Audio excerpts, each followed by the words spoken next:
Hello, ladies and gentlemen, and welcome back to CAP Social Network, also known as Capri Social Network. So, in today's video, folks, Artlist.io. I wanted to talk about struggle love, specifically how black women have to deal with being in relationships where they have to struggle to make ends meet. And with that being said, this is even on behalf of you sisters, you all my Music black women licensing who may follow my reimagined. channel, who may happen to be in relationships where you always have to partake in domestic violence incidents, where you always have to deal with being in physical altercations with your intimate partner, whether it may be either your boyfriend or your husband. In some cases, even your girlfriend, for some of you who are in lesbian relationships and even marriages. Artlist.io. And ladies, be honest, how many times has it been where you would get paid from working your job after paying, helping your either your husband, boyfriend, or girlfriend, once again, for all of you that may be part of lesbian relationships, Music pay licensing reimagined. all the bills only to have to, and especially on behalf of you who may get paid bi-weekly or every other week, only to have hardly no money, and sometimes, in some cases, literally no money at all to buy groceries with, um, get gas put in your car or help your partner get gas put in their car, and even having the stoop as far as going to churches only to have Artlist.io. to ask for financial assistance to make ends meet until that next pay period. Because I can relate to it myself. And also, how many of you may be a working class citizen as we speak that may be in a relationship with your partner, Music either licensing your man reimagined. or your woman partner, only for you to have to be the sole breadwinner in a relationship or marriage. Because there are several women that are in relationships and marriages that are the main breadwinners in the relationships and marriages instead of it being the other way around, and due to how the man has always supposed to have been to provide them, especially if you look at it from a biblical perspective or context. Because, and with that being said, there are so many females, with black females, some with professional jobs making upwards of 200,000 a year, or 100,000 at the minimum in some cases, that may have guys that they may be in relationships with who they're taking complete care of. Guys that like to either rob people for a living. I'm talking about the Pookies, the Ray Rays. If not that, they usually like to slang weed or some other kind of illegal drug for a living. If not that, usually completely mooching off of their women. While their women are at work, they're usually at home. In some cases, some of these guys know how to cook really good, especially a lot of these guys that may have been convicted felons before, may have done prison or jail time, and may have learned how to cook while in prison. These guys, I mean, some of these guys that are in relationships with these women, some of these Pookies or Ray Rays, are top notch cooks that can completely throw down in the kitchen to the extent where their women hardly ever have to cook at all. But these are the main types of reasons why, in the same breath, so many black women are in struggle. You call them struggle love relationships. That's how I would like to classify them as. Anyway, and without further ado, I'm going to show some clips to elaborate more on this topic via TikTok on pertaining to black women giving their perspectives on struggle love. So, without further ado, here are all four clips.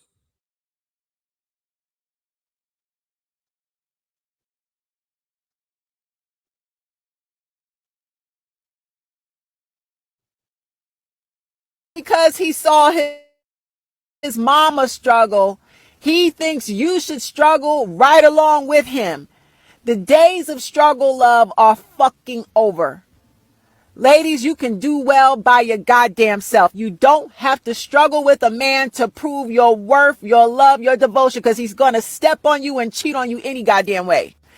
His mama did that struggle love shit, and his grandmama did that struggle love shit. And where did it get them? They granddaddy and daddy dog walked all over them. They watched their mamas and grandmamas get played, used, walked all over. Their mamas and grandmamas and aunties are nothing more than pick-me's that believed in that struggle love shit, and now they all old, miserable, and fucking depressed.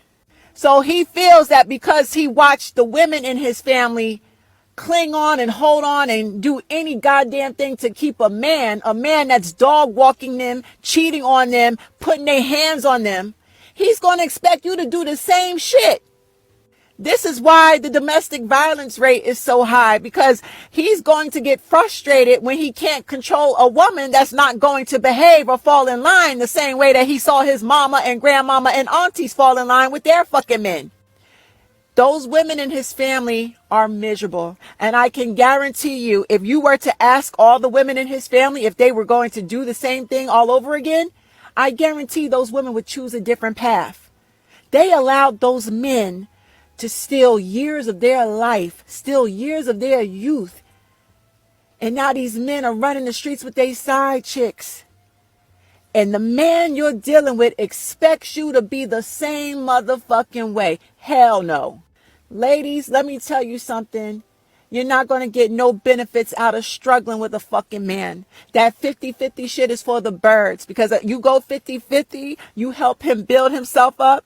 He gonna go get with a woman and he gonna leave your ass. And the woman that he gets with, the woman he, proposes to and marries, she not gonna have to lift a finger. She not gonna have to go 50-50. She not gonna have to build shit for him. He gonna take good care of her. The more that you do for a man, the more that you submit to a man, the more that he loses respect for you.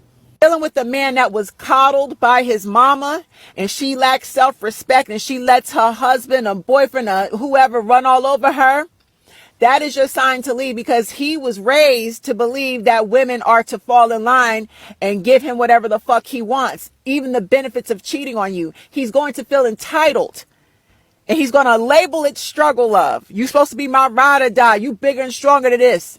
No, nigga, I'm bigger than this. Fuck you. Goodbye.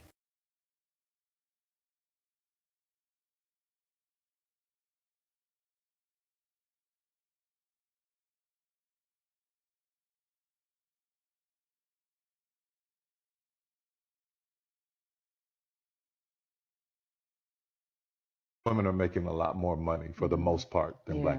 I am not surprised that Tyler Perry is advising black women to settle for less, because that's the exact way he writes all of his films. He is constantly humbling black women through his work, sending the message that men with money can only give you a lifestyle and no love, so you should just be happy with the bus driver. I've said this before and I'll say it again. Men who make a lot less than their woman are usually unhappy about it and take it out on her in some way. Whether it be through verbal abuse or cheating, that man is going to do something to stroke his ego. They're always telling black women what to do, but the message should really be to black men that, hey, these black women are successful and ambitious, so you need to step your game up and meet them where they are.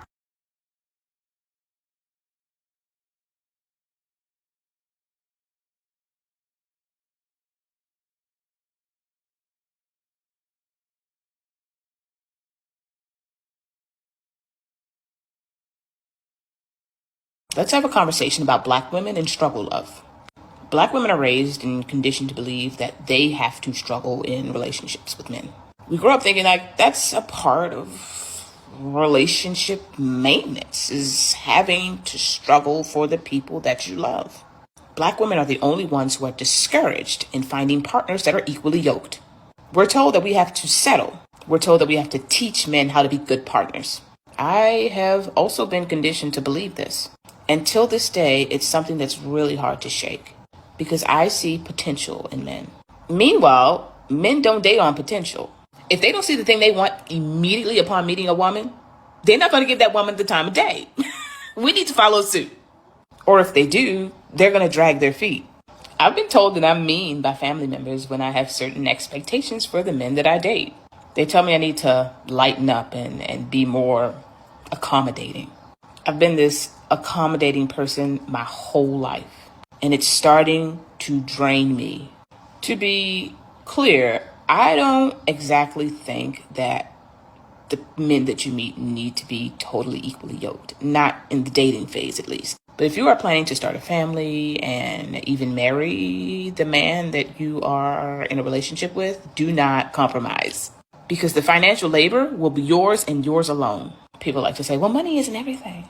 Money keeps a roof over my head. It keeps my BG&E paid. Money keeps my Xfinity paid. Studies show that Black women are the primary breadwinners in their relationships. We got to end that cycle. Black women, allow yourself to be taken care of for once. And that's on generational trauma.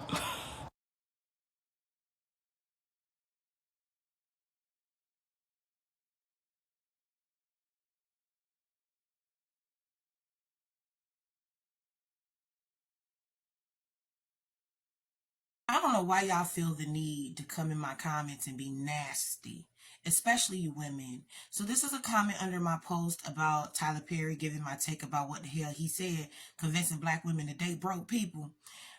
This woman said, another woman said she was confused. What did Tyler Perry say that was so wrong, right? This woman responds and she says, girl, nothing. They just want something to say. Most of them been single for ages anyway. This is my second ring, okay? So now let me get into some shit real quick. The problem with Tyler Perry's take is that it doesn't work, okay? Historically, Black women have always been breadwinners. Okay, since slavery ended in this country, Black women have been overrepresented in the workforce. Okay, and Black men have been underrepresented in the workforce. Do you feel like our community is at the place that it should be collectively? Do you feel like our community is at the place that it should be in regards to relationships and marriage and family? Do you think that? Well, one of the reasons why it's not is because of this shift in power dynamic, is the fact that Black women have been propped up, okay, as the breadwinner, as the masculine energy in a relationship. And Tyler Perry is trying to tell us to be cool with it when we know, right, that shit don't work. It don't work because the men subscribe to traditional masculinity roles. And traditionally in masculinity roles, men are the breadwinner. But let me go ahead and get on into some history real quick to really reaffirm my point. Let me show you this article, Black Women's Historical Labor Trends and Systemic Barriers to Economic Mobility. Despite restrictions and active discrimination, Black women maintained a large presence in the American economy. Black women were more than 3 times as likely to be in the labor force as were white women in 1890. In 1890, 40% of all Black women worked outside the home, as compared to 12.5% of white women.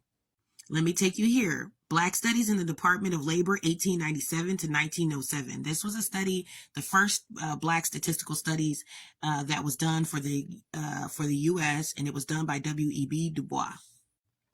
Both studies observed that Black women, to a greater extent than white women, were breadwinners. And of 1,157 Black families studied, 57% were supported wholly or in part by a female head. I'm going to take you to this article right here, Institute for Research on Poverty, the origin of Black female-headed families. Now, I'm going to get into the other problem that I had with this take, because I feel like what actually would be more helpful would be to get Black men to where they need to be in regards to upward mobility. Okay, and them actually mobilizing and advocating for themselves to make sure that they are able to rise above, right, and earn more money than the women in this community.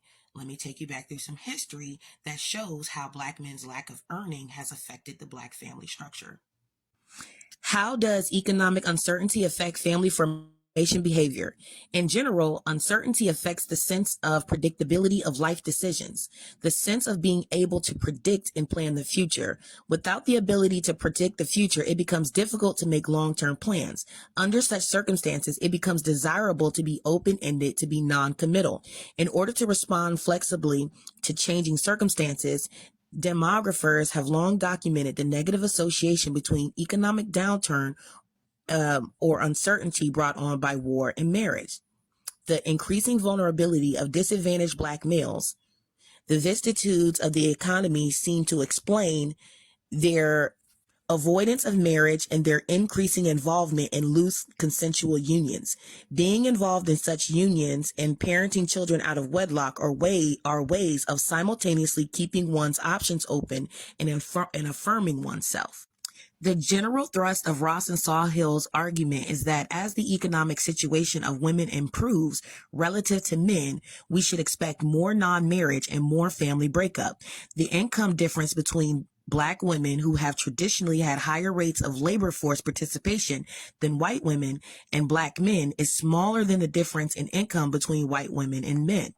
And as Black male labor force participation and employment have declined since World War II, the employment position of Black women has remained relatively stable. Gary Becker characterizes the family formation process as being governed by a continuous search in which men and women evaluate their relative contribution and gain. Men and women form and maintain families to the extent that they are satisfied with their act gain. In a period when individual fortunes are changing rapidly, the search is more perilous. It is my contention that the changing economic opportunities confronting upper-class Blacks in the last few decades have rapidly changed individual fortunes and hence severely distorted the search process. And the uncertainties that this engenders for the search process have played a pivotal role in generating high rates of non-marriage, family breakup, and female-headed families among upper-class Blacks. So what is the definition of insanity? The definition of insanity is doing the same exact shit for hundreds of years and somehow expecting different results. Have a great day.